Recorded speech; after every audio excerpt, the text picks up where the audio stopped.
사람들에게 잘 알려진 이야기가 있습니다.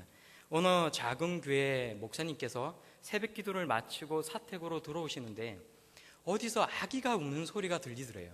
그래서 이게 어디서 들리는 소린가 이렇게 찾다가 보니까 이제 집 옆에 있는 쓰레기통이 있는데 그 쓰레기통 옆인가 아닌가는 지금 정확하게 생각은 나지 않지만 거기서 아기가 울고 있더라고 합니다. 금은색 봉지에 쌓여서.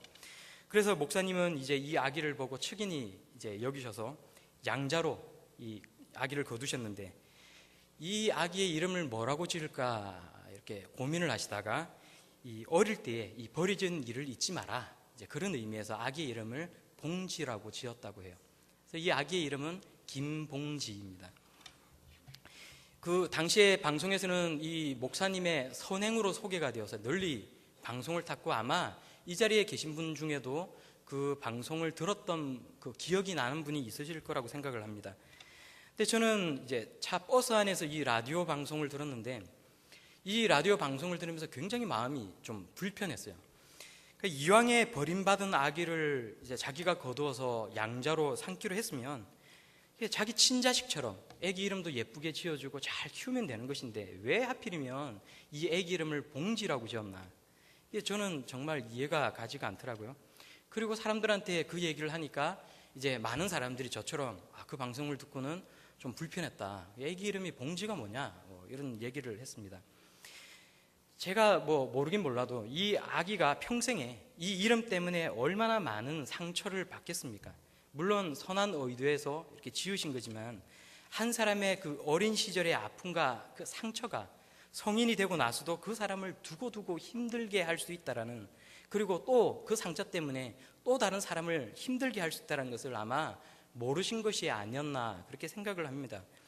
오늘 출애굽기를 통해서 우리가 보는 이 모세라는 이름의 뜻을 알 수 있는데 모세라는 이름의 뜻은 우리가 본문에서 보신 것처럼 물에서 건져내었다라는 의미를 가지고 있습니다. 야곱과 야곱의 가족들이 애굽으로 들어가서 살다가 이제 시간이 흘러가니까 그 자손의 수가 번성하고 많아집니다. 새로 왕이 바뀌면서 이제 그 야곱의 일은 잊어버리죠. 그리고는 이 사람들의 수가 많아지니까 위협을 느끼게 된 애굽 왕은 이스라엘 사람들에게 압제를 가하기 시작하고 혹독한 종살이를 시킵니다. 그리고 이스라엘 자손들 중에 남자들의 수를 줄이기 위해서, 남자 수가 많으면 폭동을 일으킬 수가 있으니까 이 남자들의 수를 줄이기 위해서 아기를 받는 산파들에게 말하기를 태어나는 아기가 만약에 남자이면 죽이고 여자이면 살려도 좋다, 그렇게 이야기를 하는 것이죠. 그렇게 유아 살해의 박해가 시작됩니다. 그런데 어느 날 이스라엘 레위 지파의 여자 하나가 임신하여서 아들을 낳습니다. 그런데 그 어머니는 이 아들을 차마 죽일 수가 없어서 석 달 동안을 숨어서 키우게 됩니다. 성경은 2장 2절, 출애굽기 2장 2절에 그 여자가 임신하여 아들을 낳으니 그가 잘생긴 것을 보고 석 달 동안 그를 숨겼으나 라고 말해서 이 아이가 참 잘생겼다. 요즘 LT 광고 중에 잘생겼다 그런 광고도 있더라고요. 이 아이가 참 잘생겼다, 이렇게 이야기하고 있습니다. 그런데 성도 여러분, 저는 이제 아직 결혼한 지 3년이 지나도록 아기가 없어서 잘 몰라서 그런지는 모르겠지만 부모님의 입장에서 볼 때 내가 배 아파 난 내 자식인데 어느 아기가 잘생기고 또 어느 아기가 잘생기지 않았습니까? 고슴도치도 제 자식은 예뻐한다는 말이 있지 않습니까? 오늘 본문에서 그가 잘생겼다라는 말은 정말로 다른 아기들보다 더 예뻤다, 그렇게만 볼 필요는 없을 것 같아요. 이미 산파들이 산모가 난 남자 아기들을 계속해서 살려주고 있지 않습니까? 많이 예쁘기는 했지만 날강에 던져 죽이려니까 차마 이 아기가 눈에 밟혀서 던져 죽일 수가 없었던 것이죠. 내 배 아파서 난 내 새끼를 저주의 강에 그냥 던져서 죽여버리니까 이 아기가 너무 예쁘고 너무 불쌍해서 가슴이 너무 아파서 그럴 수가 없었다라고 표현을 하고 있는 것입니다. 또 신학적으로 본다면 장차 하나님 앞에 크게 쓰임을 받는 그런 사람의 유아적 모습을 성경은 예뻤다라고 표현을 하고 있습니다.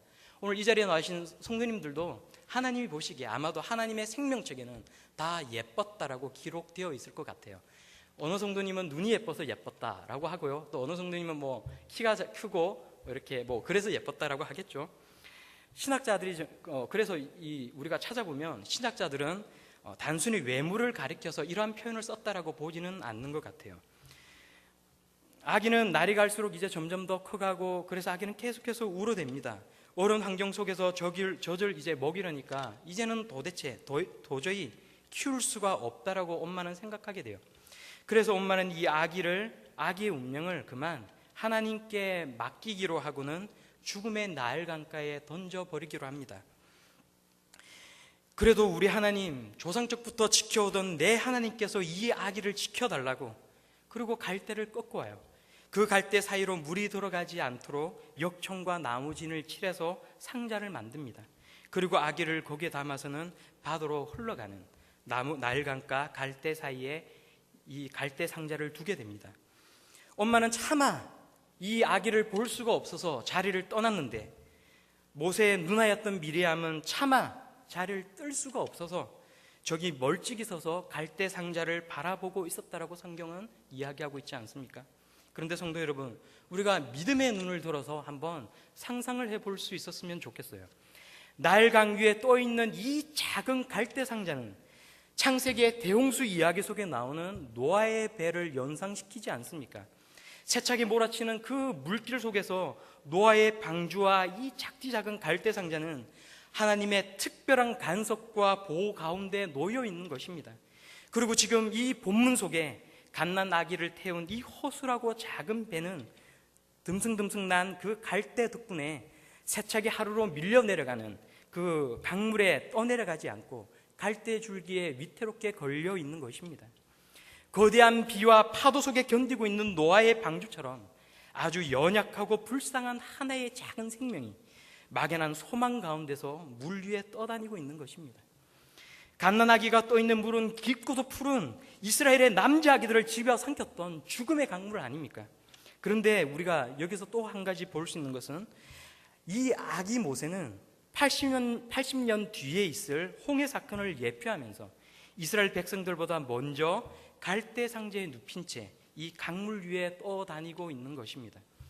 모세의 출생 과정에서 일어났던 일과 또 모세가 갈대 상자에 의지해서 목숨을 부지했던 이 일이 실제로 모세의 성격에 어떤 영향을 미쳤는지 성경은 우리에게 이야기하지 않습니다.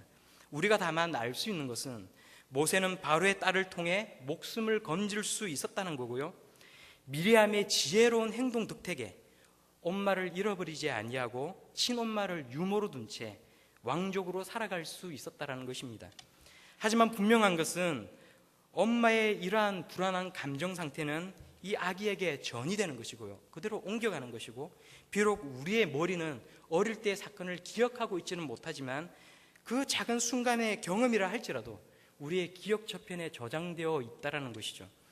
남자아이가 태어나면 강물 속에 던져 죽여버리라는 바로왕의 그 냉혹한 엄명이 떨어지는 그 시대에 모세의 엄마였던 요게벳은 매일 불안감 속에서 하루하루를 지냈을 것입니다.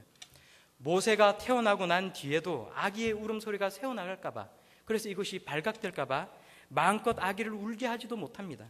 그리고 불안과 초조함 속에서 3개월을 숨겨 키우면서 몰래 젖을 먹여야만 했습니다. 이런 엄마의 불안함과 두려움은 모세에게 그대로 전이되었을 거라고 생각합니다. 또 부모로부터 버림받았다라는 그런 깊은 거절감과 슬픔과 죽음의 공포가 이 모세의 내면 깊숙한 곳에 자리 잡고 있었을 것입니다.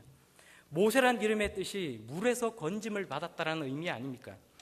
모세는 자신이 이름이 불려질 때마다 왜 자신의 이름이 모세일까 생각을 했을 것입니다. 엄마, 어머니, 저는 왜 모세입니까? 이러한 질문은 어머니는 왜 저를 버리셨습니까?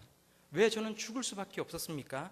이런 의문으로 이어졌을 것이고, 자신이 법적으로는 이집트 사람이지만 이 자기가 법적으로 이집트 사람인 것을 다행으로 여겨야 할 것인지 아니면 스스로 이스라엘인으로 살아가야 할 것인지 아마 수많은 정체성의 혼란을 겪었을 것입니다.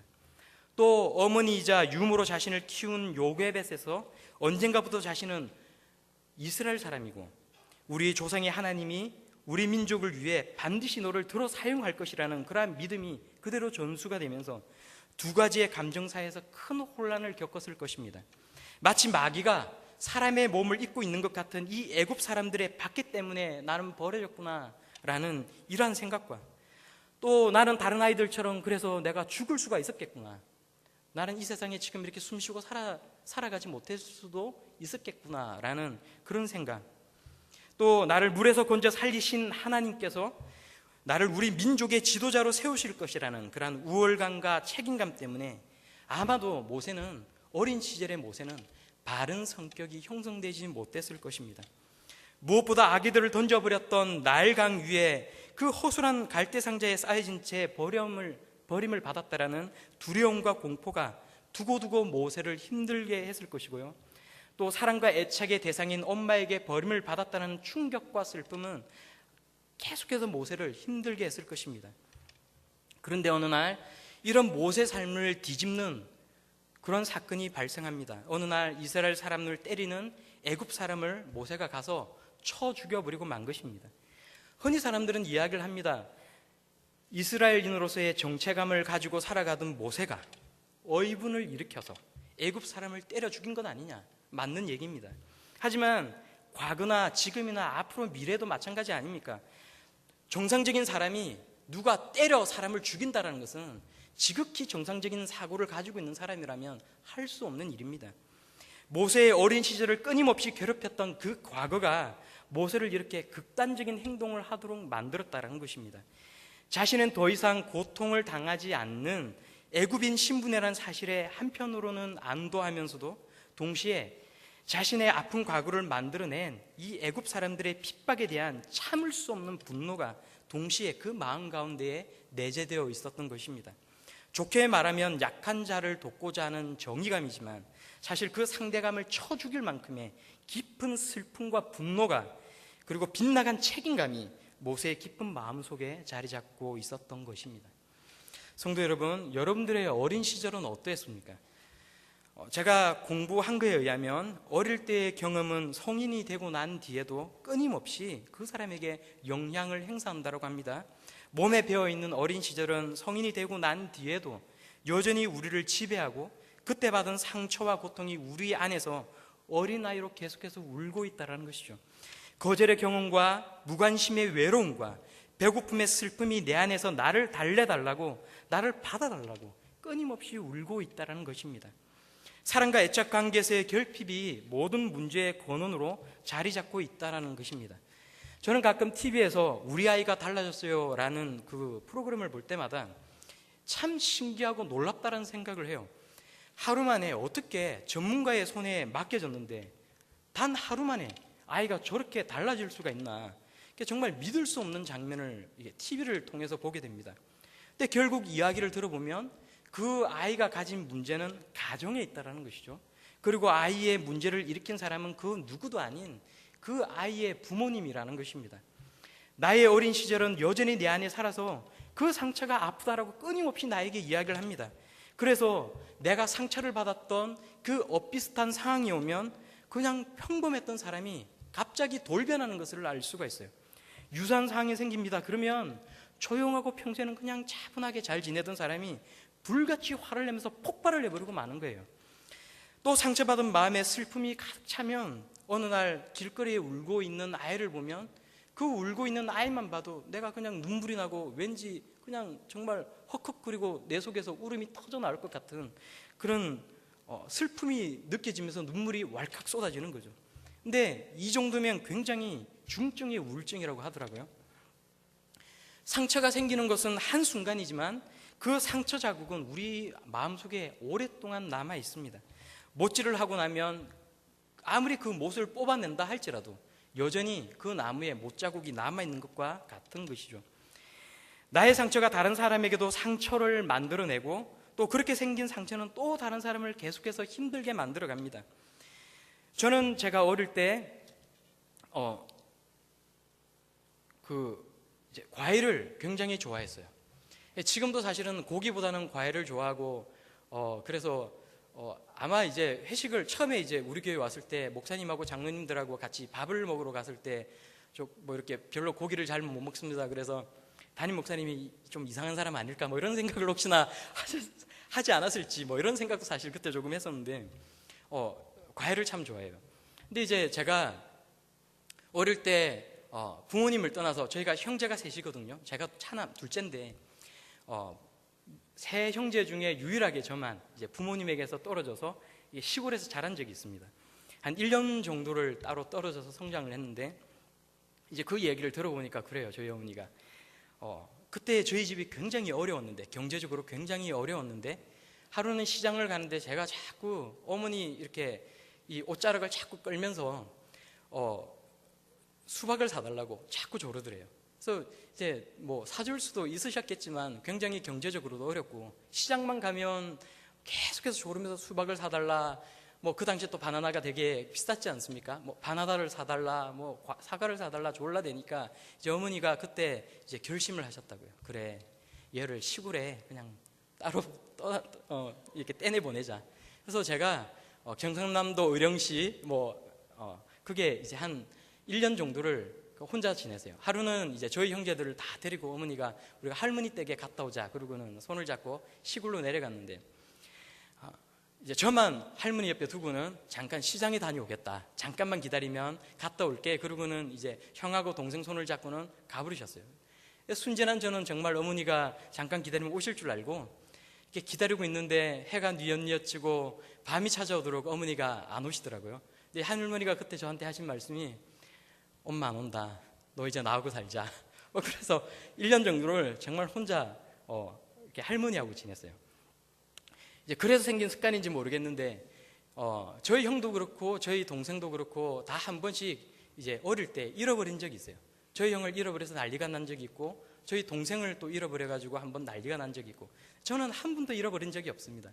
왜냐하면 저는 어머니하고 항상 어딜 나가면 그 치맛자락이 꼬깃꼬깃해지도록 그걸 꽉 잡고 놓지를 않기 때문에 잃어버리려고 해도 잃어버릴 수가 없어요. 얼마나 이걸 꽉 잡은지 어머니가 이거 좀 놔라고 손으로 막 쳐내도 그걸 꽉 잡고 놓치지 않았거든요. 아마 이게 어렸을 때의 아마 그 경험이 이런 행동을 만들어내지 않았을까라는 생각을 해봅니다. 그리고 여전히 성장을 하였지만 지인들이 이렇게 같이 있다가 제가 따로 떨어지면 다른 사람보다 더 심하게 그걸 타는 것 같아요. 혼자 어떤 고립감, 외로움 이런 걸 더 심하게 타는 것 같아요.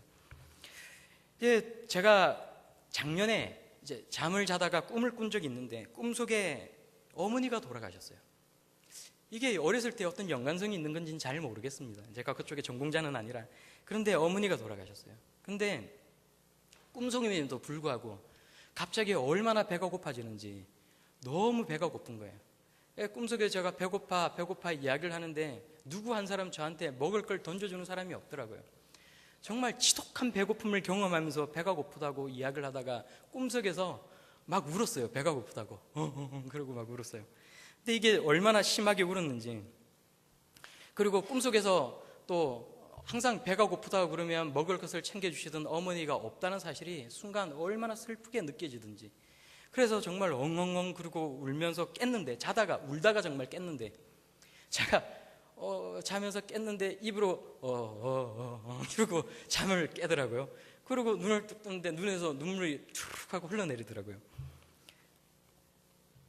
그래서 이제 아내가 이제 같이 이제 놀라서 깼는데, 제가 이제 아내한테 나 나쁜 꿈을 꿨다, 이제 꿈속에서 어머니가 돌아가셨는데 뭐 이런 얘기를 하니까 이제 아내가 제 등을 이렇게 두드리면서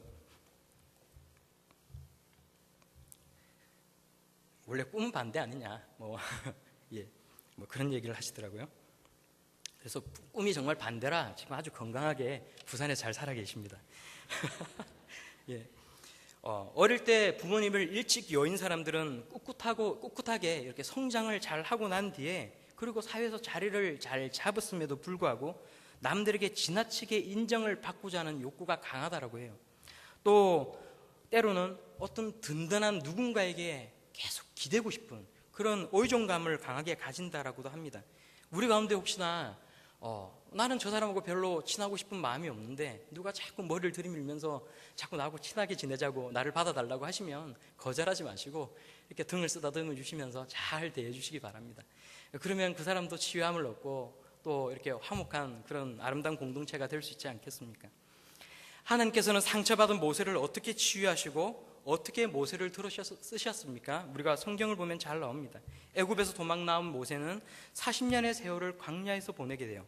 마귀가 사람의 몸을 입고 있는 것 같은 그 애굽 사람들이 자기를 쫓아올 수 없는 그런 깊은 광야로 계속해서 도망을 가게 됩니다.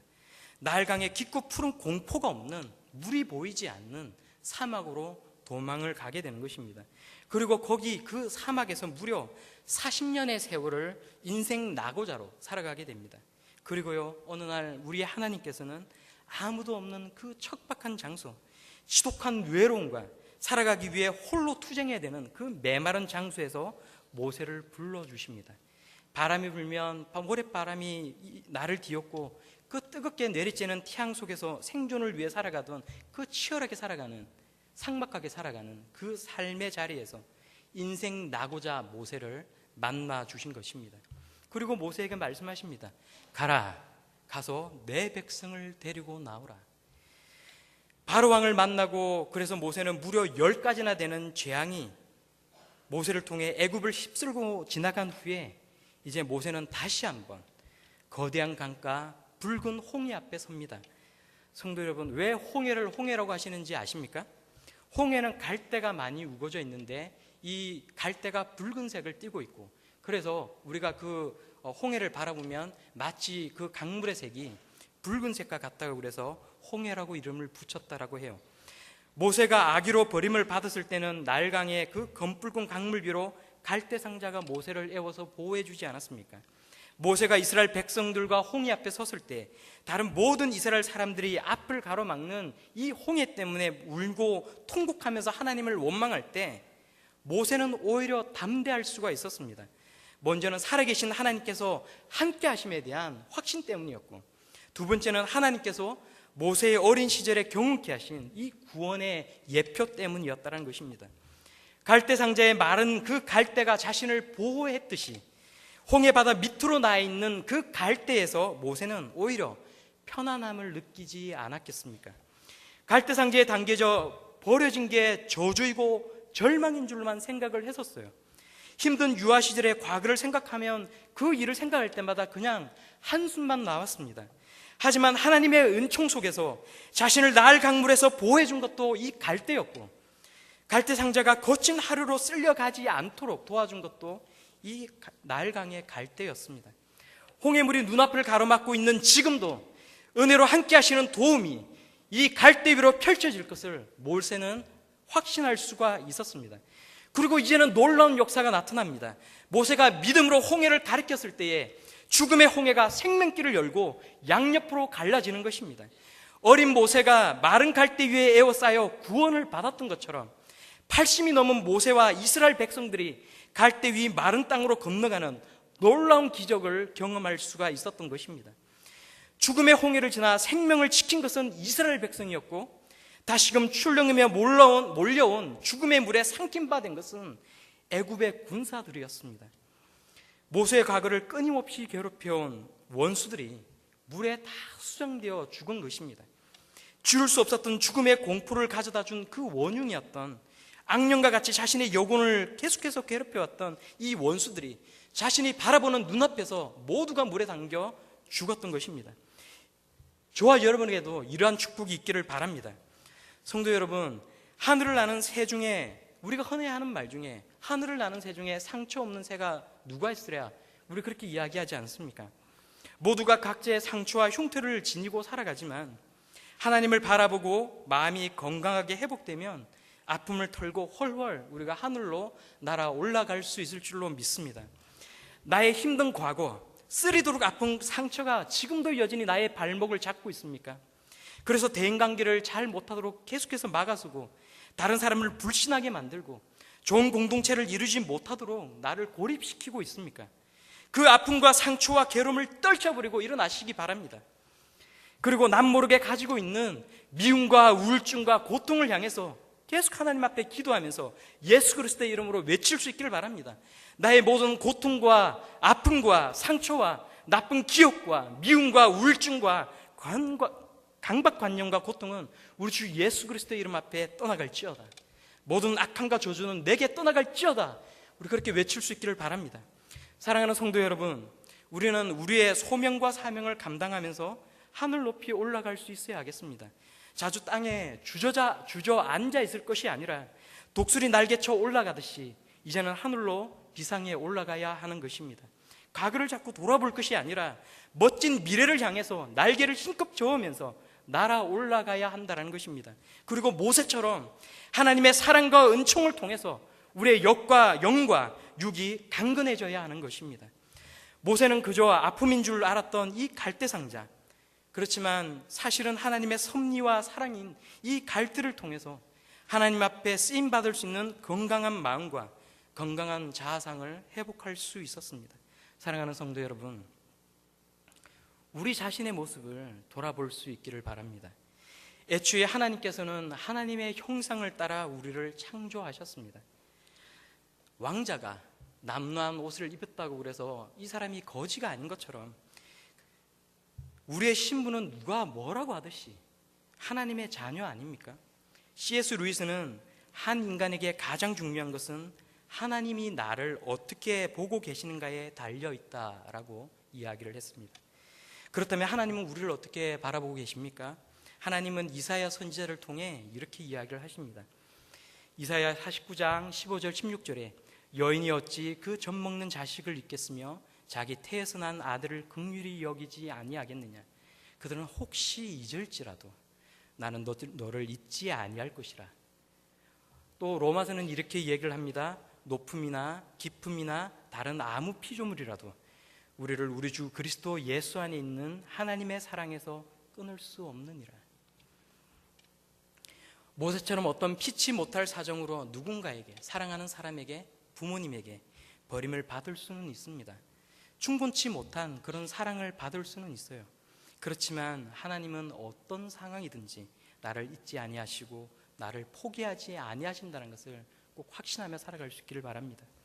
나는 나 스스로를 무력한 존재로 여긴다 할지라도 우리 하나님은 나를 인해 그 기쁨을 이기지 못하신다고 말씀하실 정도로 나를 사랑하시고 나를 기뻐하시고 나를 통해 소중한 일을 하기를 원하십니다. 내 형질이 이루어지기 전에 이미 나를 아셨고 나를 만드신 분이신 이 하나님께서 창세전에 나를 택정하셨고 그분의 자녀로 삼아주셨고 그래서 그분이 바로 우리의 아버지가 되시는 우리의 하나님 아닙니까? 그리고 하나님은 자녀에게 가장 좋은 것을 주기를 원하신다는 것이죠. 악한 자라도 자기 자식에게 좋은 것을 줄 아는데 하물며 하늘에 계신 너희 아버지겠느냐. 우리 예수님께서 직접 하신 말씀이에요. 마지막으로 우리가 기억해야 될 것이 하나 더 있습니다. 하나님께서는 모든 것이 협력하여 선을 이루게 하시는 분이라는 것입니다. 하나님께서는 내가 처해 있는 나의 환경, 나의 주위 사람, 나의 언행과 습관, 나의 아픈 과거와 상처까지도 이 모든 것이 협력하여 선을 이루게 사용하시는 분이라는 말입니다. 모세 나일강 위에 그 사건이 그러지 않았습니까? 그러므로 우리의 염려와 아픔을 다 하나님 앞에 고하고 하나님께 맡길 수 있기를 바랍니다. 우리는 때를 따라 돕는 은혜를 얻기 위해서 은혜의 보좌 앞으로 나아가야 하는 것입니다.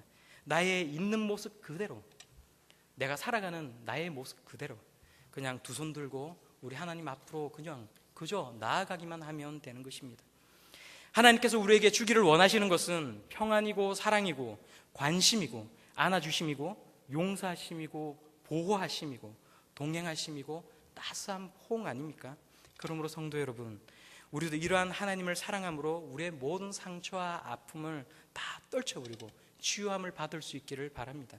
하나님을 바라보고 하나님을 사랑할 수 있기를 바랍니다.